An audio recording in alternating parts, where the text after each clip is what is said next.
All right, guys, what's going on? Welcome in. So we just wrapped up the Aaron Glenn and Darren Mougey press conferences, and to be honest, I don't really think there were many like super in-depth, bold statements or anything like that, obviously, but that's, to me at least, exactly what the Jets need. When we look at the Darren Mougey press conference, he started off by talking about how the front office and the scouting department has met with the coaching staff, and at one point they actually all got into the same room together and talked about different things as far as players' traits, positional questions, schematic questions, really getting on the same page, which is clearly important, right? You never want to have a divide between coaching staff and front office in really any regard. You want these guys walking hand in hand, really lockstep together, because if you have a split like that, where the front office, they have their way of doing things, the coaches has their, they have their way of doing things.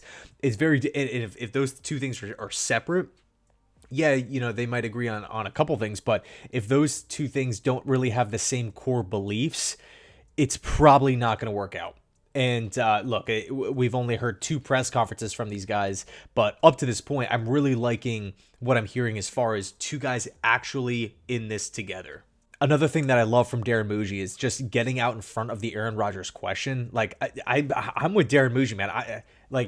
It's in the past, right? It's really no point in talking about Aaron Rodgers anymore.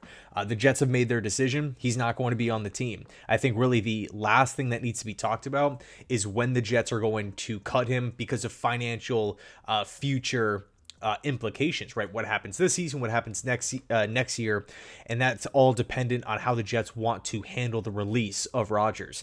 If they want to take all the money this season and just get it over with, that's one option. The other option, post June 1st cut, where you can split it into two, where I believe it would be like a $15 million cap hit this year, and then of course, the rest of the 40 plus mil is owed in 2026. So however the Jets want to do it, it's up to them, but that's really the only thing that should be talked about here. Like, questions kept coming up about how, because Rodgers is gone, the Jets aren't going to be like, they're not going to be like looking to win. And both Darren Mougey and Aaron Glenn addressed, like, they said it themselves, like, we are of course looking to win football games. We're looking to add good football players. But again, with Mougey, I loved how he didn't want to talk about rumors, didn't want to talk about private discussions, and he did address the Diana Russini report, basically saying that it didn't happen. So, from Mougey's side, it wasn't this super exciting fireworks everywhere, quote after quote. But again, I think for me, that's exactly what the Jets need. In regards to Davante Adams, Mougey said that they're going to get to it eventually. He's on the team right now, but it's going to be discussed moving forward. And he did talk about Tyrod Taylor and how much he liked Tyrod, and how, of course, they've talked, but he's also worked with coaches in the past that have worked with Tyrod. Of course, not Mougey and Tyrod directly, but, just like those third-party coaches. There was not a single negative thing said about Tyrod Taylor, and it really feels like it feels like it's coming from a genuine place that both Aaron Glenn and Darren Mougey really like and respect Tyrod Taylor. And then when we get to the Aaron Glenn press conference, he talked a lot about the forward-thinking approach, which I really, really like. That's something that it almost felt like with every single move that Joe Douglas made, the focus is just on the short term, the here and now.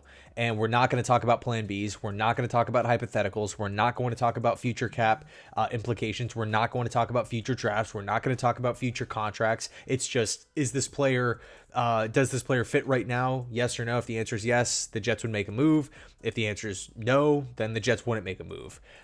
Very, very, in my opinion, close-minded. I love the forward-thinking approach. And look, by the way, we haven't even seen these guys make a move yet. We don't know how free agency is going to go. We don't know how the draft is going to go, but I like how it's being talked about. We've only had the two press conferences. In both press conferences, from both Mougey and Glenn, they're talking about how this is a long-term build. No one's better. No one's going to be above the team.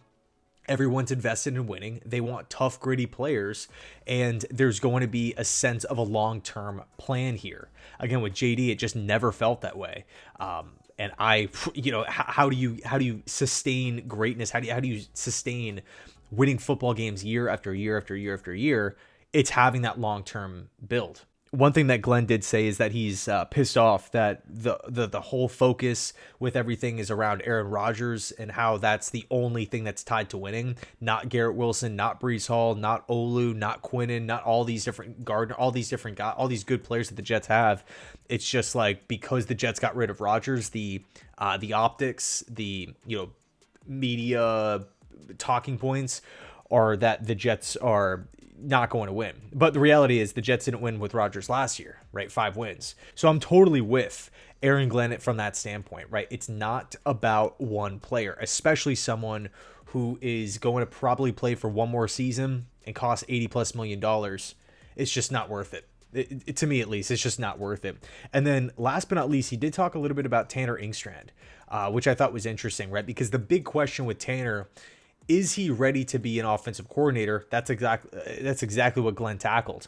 He literally said that, it's time for him to be an OC. He's learned a lot from Ben Johnson. He's been a part of that Lions organization. He's worked with Aaron Glenn, and Glenn has seen how he's worked as passing game coordinator, and he feels comfortable with him as OC, which again is really, really important. So anyway, let me know your thoughts down below in the comment section. I can't wait for the combine workouts to start going on and just kind of hearing some of the reports that come out throughout the week. Anyway, let me know your thoughts. Thanks so much, and as always, go Jets.